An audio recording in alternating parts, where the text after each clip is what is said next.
राधे राधे मेरे प्यारे दोस्तों। हमने कल बात की कि अर्जुन भगवान कृष्ण से कह देते हैं कि गोविंद, मैं सेना का निरीक्षण करना चाहता हूँ और मेरे रथ को आप सेना के मध्य में खड़ा कीजिए, जहाँ से मैं दोनों सेनाओं को देख सकूं। अब होता क्या है, सेना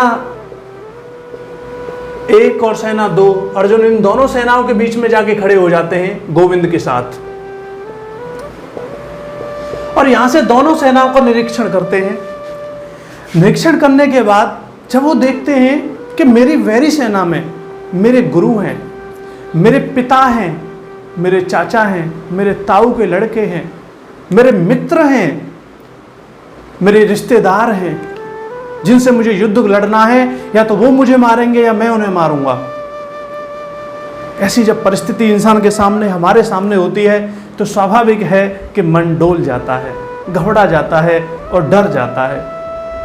बहुत से लोग प्रश्न उठाते हैं जब अर्जुन भगवान कृष्ण से कह देते हैं इस अध्याय के अंत में कि गोविंद, मैं युद्ध नहीं करूंगा, मैं युद्ध नहीं करूंगा, और अपने धनुष बाणों को त्याग कर वहीं रथ में बैठ जाते हैं कि मुझसे युद्ध नहीं होगा। क्यों? क्योंकि अपनों के खिलाफ मैं शस्त्र नहीं उठा सकता। हम बता चुके हैं कि वो अपने नहीं थे, फिर भी। अब देखिए होता क्या है, बहुत से लोग कमेंट करते हैं, तर्क करते हैं कि अर्जुन कायर था, अर्जुन डर गया था। दोस्तों, न अर्जुन कायर थे, न अर्जुन डरे थे, उन्होंने बहुत से युद्ध लड़े थे, परंतु समस्या ये थी कि इस बार युद्ध अपनों के साथ था, इस बार लहू अपनों का बहना था, और जब बात अपनों की आती है तो हृदय डोल जाता है। अच्छे इंसान के अंदर नैतिकता जाग ही जाती है, अच्छे इंसान के अंदर प्रेम, दया, करुणा का उदय हो ही जाता है। वही अर्जुन के साथ हुआ। अपनों के लिए प्रेम जाग जाना कोई बुरी बात नहीं है। अब अर्जुन ने बहुत से युद्ध लड़े थे। अब समस्या यह थी कि अर्जुन एक पहचान नहीं कर पा रहे थे कि अपना होता कौन है। तो भगवान कृष्ण उन्हें आगे बताते भी हैं कि अपना जिन्हें तू कह रहा है वो अपने हैं नहीं, क्योंकि अपनों की दो परिभाषा, अपने दो तरीके के होते हैं।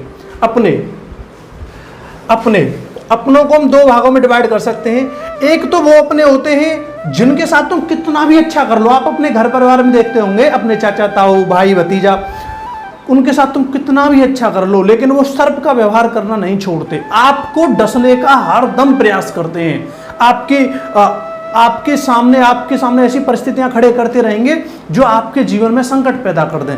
और एक अपने वो होते हैं, आप जिनके साथ कितना भी बुरा कर लो, लेकिन वो आपके साथ अच्छा ही करेंगे, आपको हमेशा खीर बनाकर ही खिलाएंगे।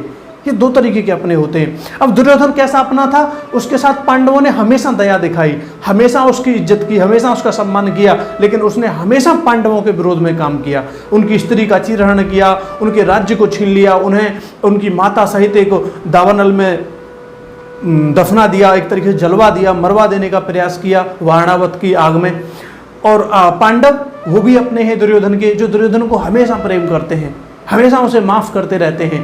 नहीं तो दंड तो उसे बहुत समय पहले दे दिया जाना चाहिए था, बहुत समय पहले वो मृत्यु के दंड का अधिकारी था, लेकिन नहीं। ऐसा ही हमारे साथ होता है। बहुत सी चाची, ताई, चाचा, ताऊ होते हैं जो हमेशा हमें परेशान करते रहते हैं, और हम होते हैं कि हमेशा उन पर प्रेम दिखाते रहते हैं, हमेशा उन्हें दया के भाव से देखते रहते हैं, कोई बात नहीं सुधर जाएंगे, कोई बात नहीं सुधर जाएंगे, लेकिन वो नहीं सुधरते, क्योंकि सर्प का स्वभाव होता है काटना, सर्प का स्वभाव होता है विष फेंकना, और वो फेंकेगा, उसको मारना ही पड़ेगा। जब तक सर्प के मुंह को नहीं कुचला जाता है तब तक उसका स्वभाव खत्म नहीं होता है। इसीलिए जब गोविंद, अर्जुन जब कहकर बैठ जाते हैं और गोविंद को समझाते हैं कि हमको इन कौरवों को नहीं मारना चाहिए माधव, गोविंद मुस्कुराते हैं, बहुत अच्छी अच्छी तर्क देते हैं अर्जुन। गोविंद बाद में कहते भी हैं कि तू विद्वानों की सी तर्क देता है, लेकिन तेरी बातें मूर्खों जैसी हैं। बहुत अच्छे अच्छी तर्क देते हैं, हम इन्हें मार देंगे, ये हमारे अपने मर जाएंगे, इस युद्ध में बहुत सी स्त्रियां विधवा हो जाएंगी, ये वो वगैरह वगैरह। तर्क भी अच्छी थी, लेकिन युद्ध की नौबत आई है, युद्ध अगर मैदान में सेनाएं खड़ी हुई हैं तो कारण भी तो होंगे। अब अच्छा इंसान थोड़ा भोलापन दिखा जाता है और नजरअंदाज कर देता है, और ये सदा शक्ति के साथ दया हमेशा होती है अच्छे इंसानों में। शक्ति दो प्रकार की होती है। एक तो नंगे को मिल गई पीतल, बाहर रखूं या भीतर। एक तो नंगा होता है इंसान, मतलब नंगा बेवकूफ, महाबदतमीज टाइप का इंसान, जिसके पास थोड़ी सी पैसा आ जाए। आप देखते होंगे ना, थोड़ा सा पैसा 10-20 हज़ार कमाने लगे तो सबसे पहले चाचा ताऊओं के सामने टाल ठोकता है कि आ जाओ। ये हमेशा होता है। और जो एक अभी गजल चली है कुछ समय पहले कि तुम्हारा लहजा बता रहा है तुम्हारी दौलत नई नई है, रईस होते हैं जो खानदानी, लहजा रखते हैं नरम अपना। तो जो अपनी 10-20 हज़ार रुपये को जेब में लेके घूमते हैं और अपने चाचा ताऊओं से, आर पड़ोसियों से हमेशा बदतमीजी करते हैं, लड़ते हैं, टाल ठोकते हैं, मैंने वो कर लिया, ये वो शुरुआती रईस हैं, 4-6 पैसे कमा लिए, लेकिन उनको पता नहीं है कि लोगों के पास कितना कुछ है। तो ऐसा होता है समाज में, हर जगह होता है, और ये समाज का चलन है, चलता है, चलने दीजिए।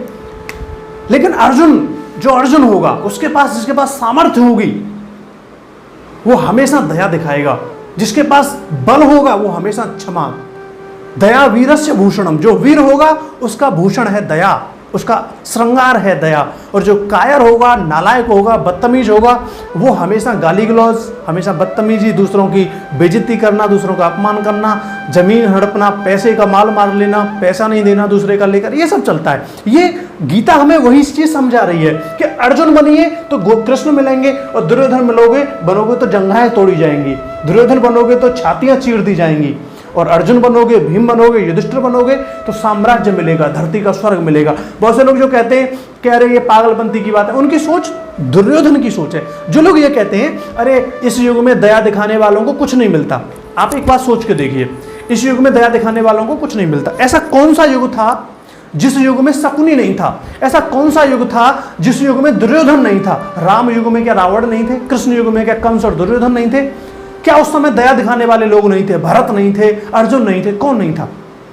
अगर आपकी कहावत सत्य हो कि दया दिखाने वालों को कुछ नहीं मिलता है, तो दोस्तों आज शासन दुर्योधन का होता पृथ्वी पर, युधिष्ठिर का नहीं। अर्जुन साम्राज्य स्थापित नहीं करते। अगर तलवार के दम पर शासन किया जाता तो अलेक्जेंडर, हुमायूं, अकबर, बाबर, ये जितने भी, अलाउद्दीन खिलजी, जितने भी साम्राज्यवादी आक्रमणकारियों ने भारत पर आक्रमण किया, आज किसी का भी नामो निशान नहीं है। और इस भारत का नामो निशान आज भी है। कुछ तो बात है कि हस्ती मिटती नहीं हमारी, सालों रहा है दुश्मन दौरे जहां हमारे।